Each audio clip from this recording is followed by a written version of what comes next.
ঘন্টা পার হলেও ভোট গণনার শেষ হয়নি জাকসু নির্বাচনের। হলের পর শুরু হবে কেন্দ্রীয় সংসদের গণনা। পোলিং অফিসার জান্নাতুলের মৃত্যুতে ক্যাম্পাসে শোক। ডাকসু ও জাকসু ভোট প্রহসনমূলক হয়েছে, অভিযোগ বিএনপির। নির্বাচন প্রক্রিয়া জড়িতদের নিরপেক্ষতা ধরে রাখার তাগিদ।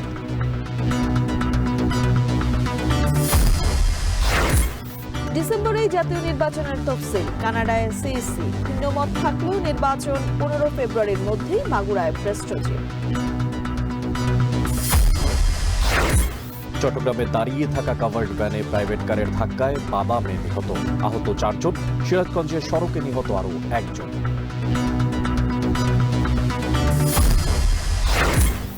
এবং নেপালের অন্তর্বর্তী সরকার প্রধান হিসেবে শপথ নিতে পারেন সুশীলা কার্কি। বিক্ষোভকারীরা সংসদ ভাঙার দাবি জানালেও সংকটের শঙ্কায় অনীহা রাষ্ট্রপতির।